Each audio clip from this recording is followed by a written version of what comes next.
กราบสบายดีเบิร์ดสู่คู่สู่คนที่เขามาเบิงมาชมสองของเฮาสำหรับตอนเช้าวันนี้ขอยขึ้นมาให้คนเดียวเขาขึ้นมากกับค่อนข้างสวยคือตอนนี้กับเวลา8 โมงแล้วแดดกำลังส่องมาแหงแล้วสำหรับวันนี้นี่เขาจะบ่ได้ไปเกี่ยวข้าวขึ้นมาวันนี้มีแต่เขาสิมาเกี่ยวข้าว2 ต้นหรือว่า3 ต้นเท่านั้นเขาเกี่ยวเพียงแต่ว่ามันแล้วฮีดแล้วคล้องให้มันครบ3 วันเพราะว่า2 วันแล้วเขาเกี่ยวมื้อนี้เขาขึ้นมาเกี่ยวหน่อยนึงเหตุผลที่พวกเขาบ่ได้ขึ้นมาเกี่ยวข้าววันนี้นี่แมนเมื่อคืนนี้ฝนตกเนาะฝนตกหนักข้าวมันน่าจะเปียกเขาก็เลยบ่ได้เกี่ยวแล้วก็อีกอย่างก็เขาเจอปัญหาที่น่าเศร้าน่าเป็นห่วงก็คือพ่อเนาะพ่อของเฮานี่มือเศร้านี้นี่เกือบบ่รอดเนาะเหตุผลที่พ่อป่วยกระทันหันหั่นก็แม่นผิดฮีตผิดของในครอบครัวเฮานี่แหละเหตุให้เพิ่นต้องป่วยหนักกระทันหันแต่ว่าก็ใครแน่เนาะเฮาแก้ทันแก้ได้แล้วก็มีอีกอย่างที่กระทบก็คือเพิ่นกินน้ำตาลเมื่อคืนนี้เนาะเพิ่นกินน้ำตาลก็ค่อนข้างหลายเนาะเพิ่นกินแต่ปกติเพิ่นก็กินหลายเทื่อจะเกือบทุกคืนเพิ่นกินแต่ก็บ่เป็นหยังแต่ว่าคืนนี้เพิ่นกินแล้วก็ตอนเช้ามาเพิ่นลุกนี่ป่วยกระทันหันเว้ายังบ่ได้บ่ฮู้เรื่องราวเลยอันนั้นแหละมันกระทบกันถึงเพิ่นกินน้ำตาลแล้วก็มีฮีทมีคองอยู่เฮือนเฮามันพิษเฮ็ดให้พ่อนี่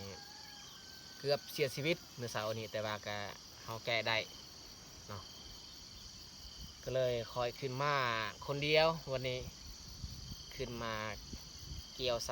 ำแล้วฮีทแล้วคองตามประเพณีของบ้านเฮาแล้วก็อีกอย่างข่อยก็สิพยายามกลับแต่ส่วนแม่หรือว่าน้องเตื้อยน้องแยกยังอยู่บ้านเบิ้งพ่อนี่แหละพ่อบ่สบายต้องได้เบิ้งแล้วโอเคแม้แต่ทุกคนติดตามเบิ้งติดตามชมกับพวกเฮาได้ใน1 วันวันนี้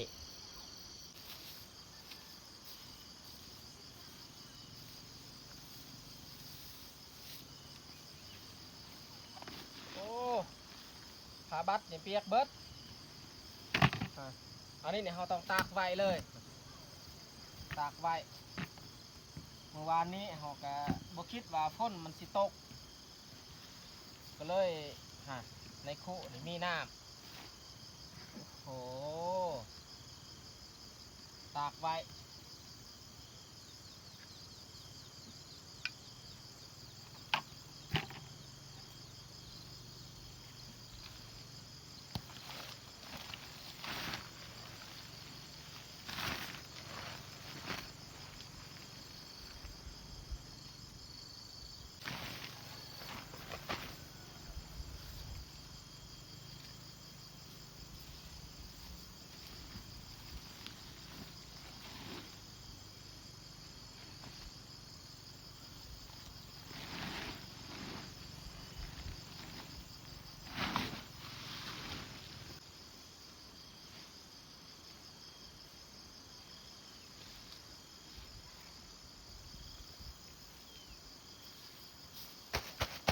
ส่วนตัวนี้เนี่ยเราบ่ต้องแกะปะนี่แล้ว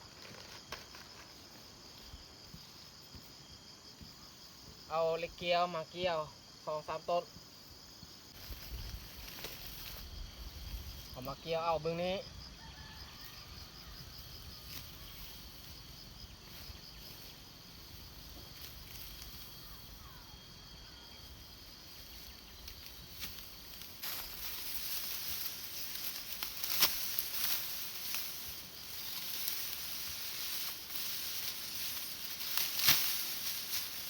สำนี้น่าจะพอแล้ว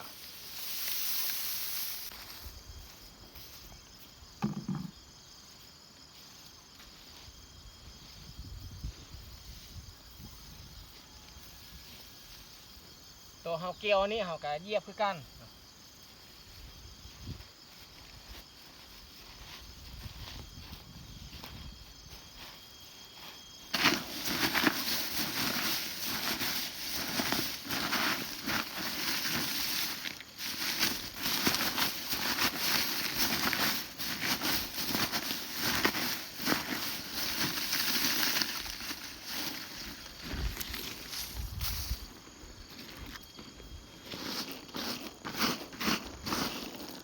มันเปียกคืนนี้ฝนตกหนักแต่ก็ถ้าว่าพ่อบออันนั้นเจ็บบอป่วยเขาก็ขึ้นไปเกี่ยวในนอนถึงว่ามันเปียกสำนี้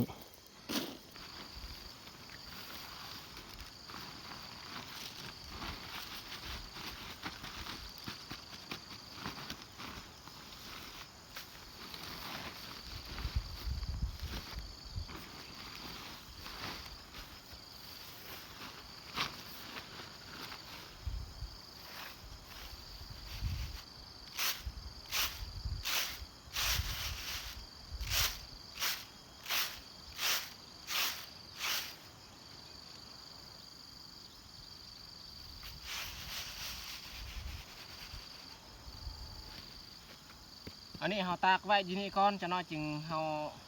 เอาเขาอันนี้ยัดใส่คุแล้วก็เก็บไปไว้อยู่เทียงเราสิย่างไปย่ามกลับก่อนอันนี้ตากไว้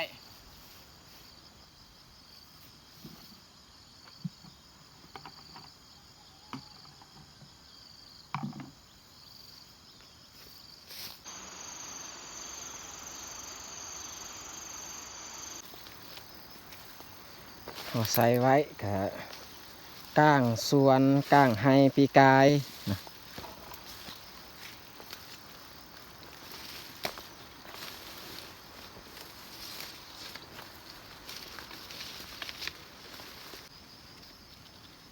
อันนี้ลังทำอิฐ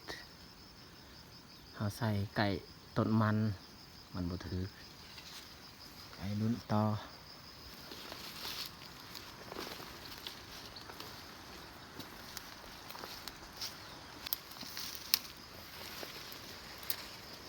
เอ้าลังอันนี้หายทุกคนเลยนี่สายโอ้มันลั่นไปน่าจะแมนมันหลุดเนาะมันได้หลุดไปทุกคนเอ้ยตับนี่มันไปทางนี้หนูหลากสงสัยมันทึกบอเต็มเนาะแต่เฮาสิห่างคืนอีกถ้าว่ามันทึกแบบเต็มนี่บ่หลุดง่ายบางที่นี่มันทึกดาดหน่อยนึงนี่มันก็ได้กัดแล้วมัน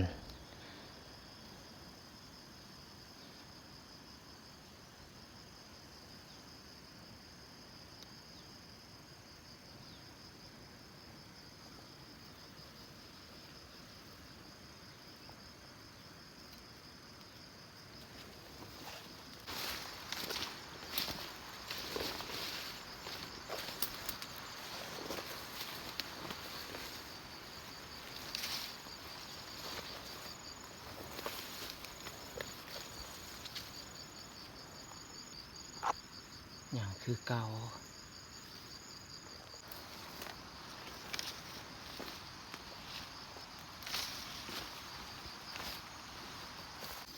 หลังนี้เฮามันใจแต่บ่เห็นมันถือก็ทางนู่นนี่ค่อนข้างร้ายอยู่นี่อันนี้แมนบอลที่เฮาขุดอ้นเฮามาขุด3 คนมีพ่อแล้วก็น้องแยกมาขุดนำกันอยู่นี่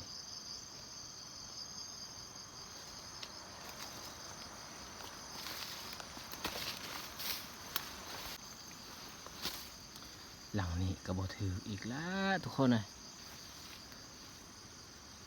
เหมาะสุดบริเวณนี้ที่ข่อยใส่กับแต่ยอมมันบ่ถือหลังสุดท้ายอันนี้ก็ยังคือเก่า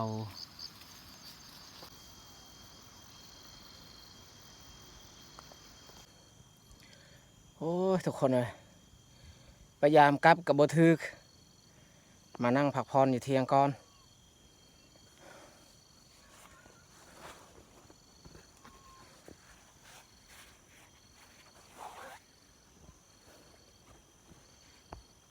คิดว่าสิได้กินนูเอาไปมาบ่ได้ซ้ำกับ10 ปลายกว่าลังบ่ถือพอโตเลย จะได้เฮาก็รอลุ้นเพราะว่าเฮายังบ่ทันกู้มืออื่นมือฮือเฮาต้องยามตลอดส่วงเก็บเกี่ยวข้าวให้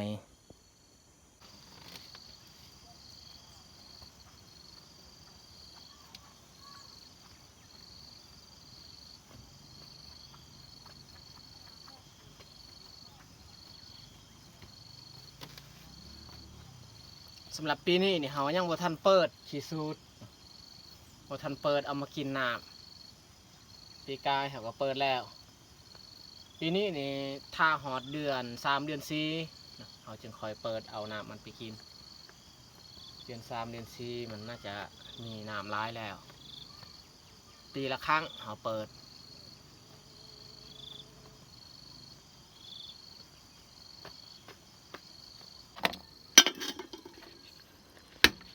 สิเอาถ้วยอันนี้ไปใส่ข้าวที่เฮาเหยียบไว้บางกีนี่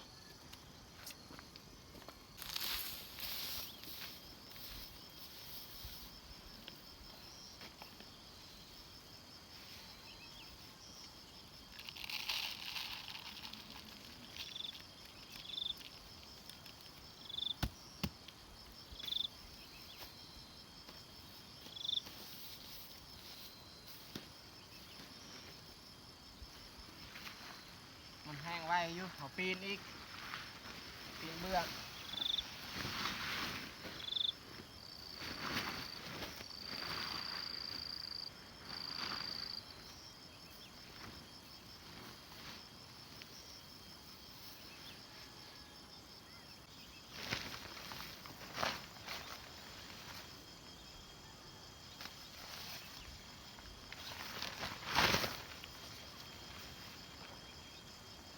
แผยางอันนี้เนี่ยเรากู้ไว้เลยเก็บไว้ในเทียงเพราะว่ามันบ่เปียกปานใดคือผ้าบัดอันนี้เนี่ยเปียกหลายตอนแรกเราต้องได้ขึ้นอีกตอนแรกขึ้นมากู้ผ้าบัดถ้าว่าเราเบิ่งท้องฟ้ามืดครึ้มเราขึ้นถ้าว่าท้องฟ้าเราสังเกตเบิ่งน่าจะบ่ตกเราก็จะบ่ขึ้น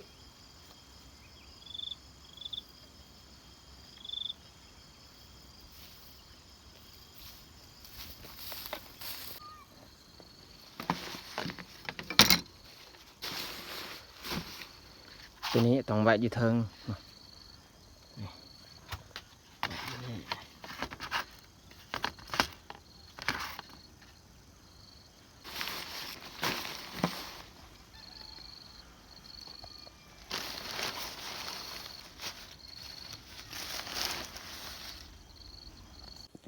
สำหรับเวียกอยู่เทิงไฮวันนี้ก็เบิดเพียงเท่านี้แหละมาอยู่นี้ชั่วโมงปลายไม่แต่เฮาสิย่างกลับบ้านแล้วฮอดบ้านนี่เฮาก็บ่ได้อยู่บ้านเฮาสิย่างไปแปลงจากไดโมเลยเพราะว่าจากไดโมก็ดับเมื่อคืนนี้ฝนตกแห้ง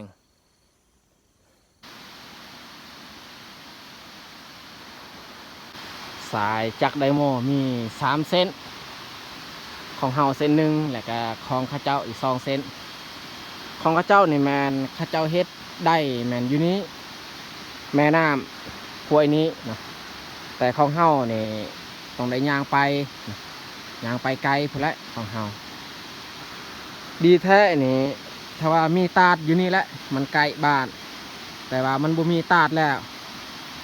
มีแต่ซองตาดข้าเจ้าเฮ็ดแล้วเฮาก็เฮ็ดยังบ่ได้แล้วบ้านนี้ต้องได้ไปเฮ็ดบอนไก่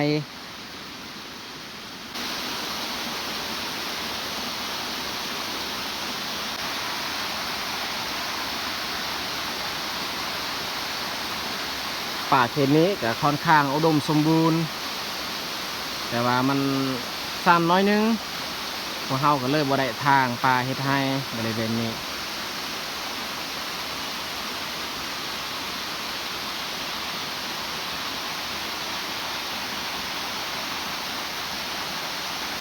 ตาตัวนี้ที่กระเจ้าเฮ็ดนี่ทอ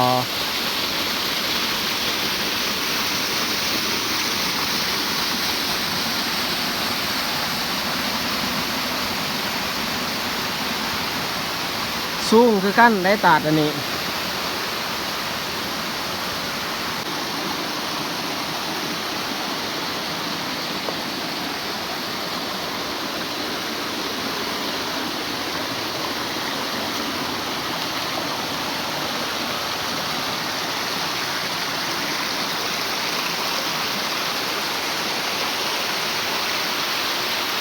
บอนข้าเจ้าตั้งจักใดนี่แมนอยู่ลุ่มแต่ทางที่เฮาไปจักใดเฮานี่แมนทางนี้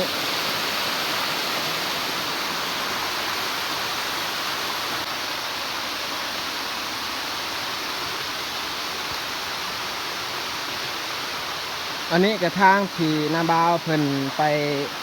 เจาะน้ำเต้าเขายางไปทางเพิ่นของข้าเจ้ากับมันตั้นคือกันน้ำมันออกน้อยนึงเพราะว่าคืนนี้ฝนตกข้าเจ้าก็ยังบ่ทันลงไปแปลง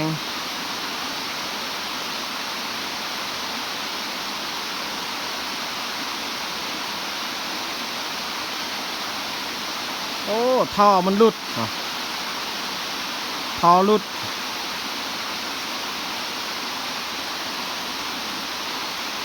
ป่าทุกคนเอาพอฟูงนกเมื่อกี้นกใหญ่ๆเอาเห็นโอ้เสียดายเขาบ่ได้ถือปืนบัดช่วงถือปืนเขาบ่พออีกโอ้มันบินไปมีเทิงนกใหญ่เทิงกระหอกมันไปนำบางทีแบบนี้เวลาเขาเข้าป่าถ้าว่าเขาได้เพาะฟูงนกมีโอกาสเขาได้ยินถ้าว่าเขามีปืนเลยมันยินเสียงเขาเบามันก็บินไป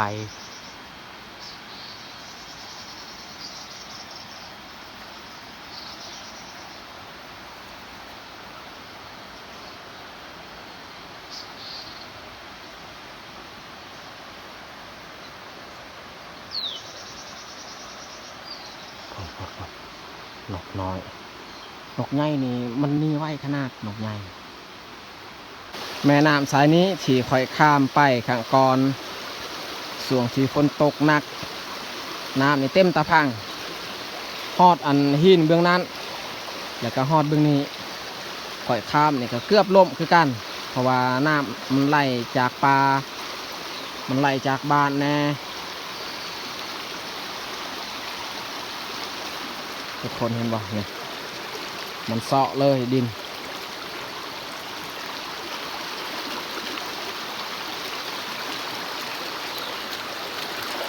กระตุกที่เฮาซุบใส่ท่อก็ลุด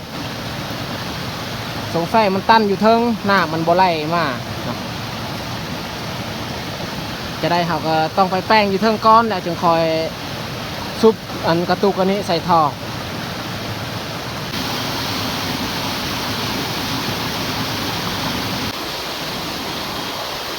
น้ำมันลากเข้าไปทางนี้โอ้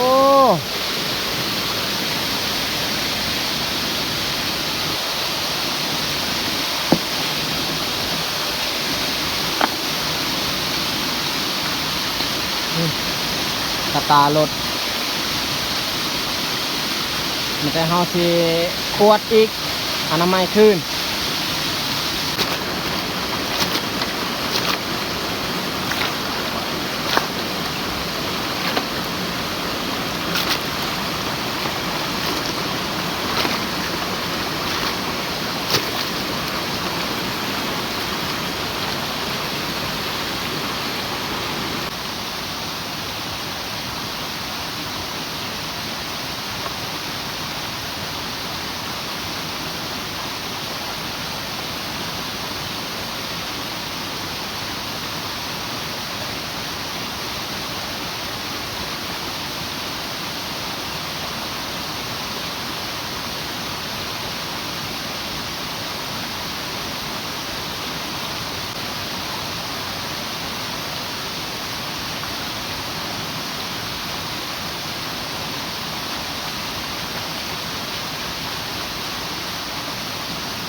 ท่อมันแตกแล้วทุกคนเอ้ย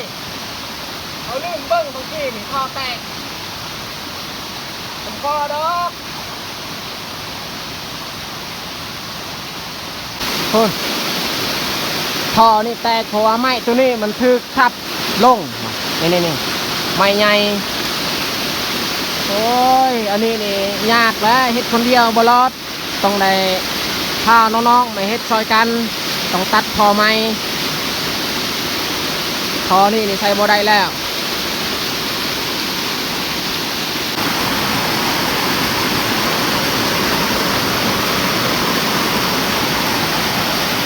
ไม้ตัวนี้มันทับลง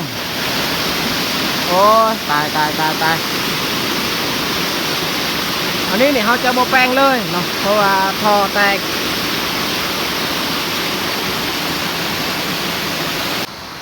เขาย่างไปเบิ้งหน่อไม้ก้อนกระเทินเลยเขามาบุหัวามันมีหรือบอหน่อของมัน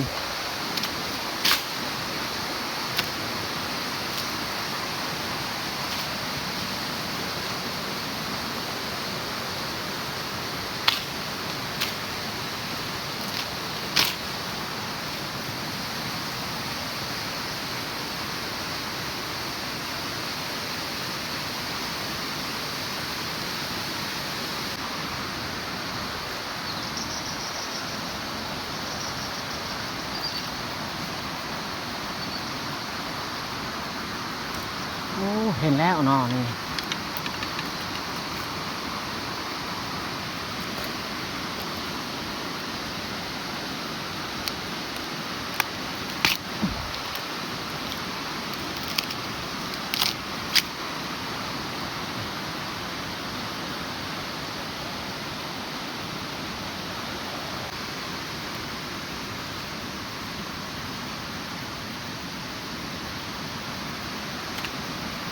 อันนี้หน่อที่ค่อนข้างใหญ่สูงแหละ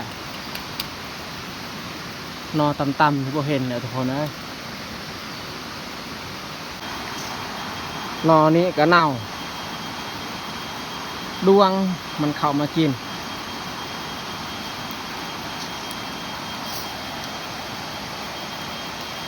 แต่ที่เอาหน่อตัวนั้นน่าจะใส่ได้อยู่น่าจะมีปัญหา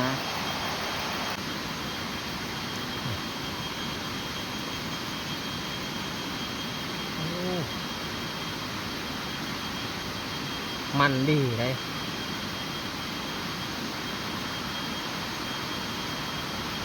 เสียดายมันมีโบราณหน่อไม้ที่เฮาได้ก็ได้แต่สำนี้ละหาหนอกับผู้ดีเอาไปตำแจวที่บ้านหรือว่าเฮ็ดแกงหน่อไม้กับผู้ดีแล้วสำนี้อันนี้ก่อไม้พุ่งถ้าว่าเราเสียเอาไปตัดทอที่เราเฮ็ดจักก็อยู่นี่ละบ่ฮู้ว่ามันมีอันต้นใหญ่หรือบ่เพราะว่าปกตินี่เราใส่อันทอที่เราใส่จักนี่ต้องเลือกลำใหญ่ต้นใหญ่มันจึงได้เพราะว่าต้นน้อยนี่บ่ได้อีกมันได้แต่ว่าน้ำมันเข้าบ่หลายมันแต่มืออื่นมือฮือพาน้องๆมาตัดน้ำกันเห็ดน้ำกันเขาสิจับเอามือแบบนี้แหละมือปอกอยู่ห้วยเพราะว่าอยู่นี่มีถากหลายเขาสินั่งปอกหน่อไม้อยู่นี่แหละ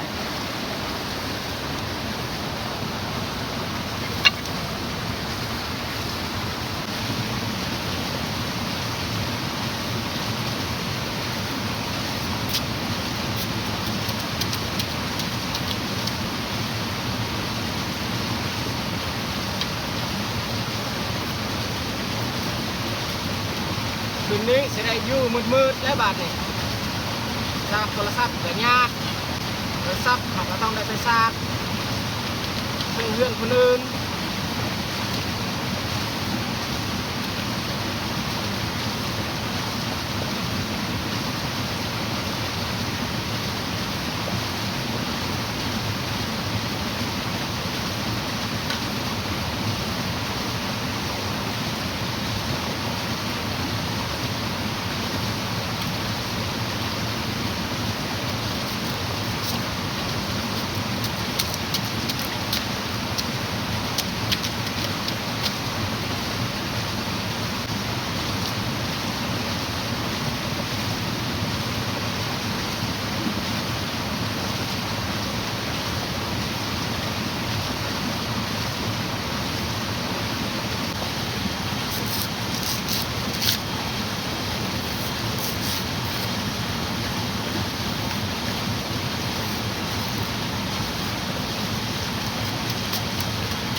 นอเอาไปแกล้งกะพอกินอยู่หานอไปห่อจะห่อใส่ใบไม้อันนี้เอาไปล้างอยู่บ้านเพราะว่าน้ำกล้วยอันนี้นี่มันพุ่นมันเปื้อน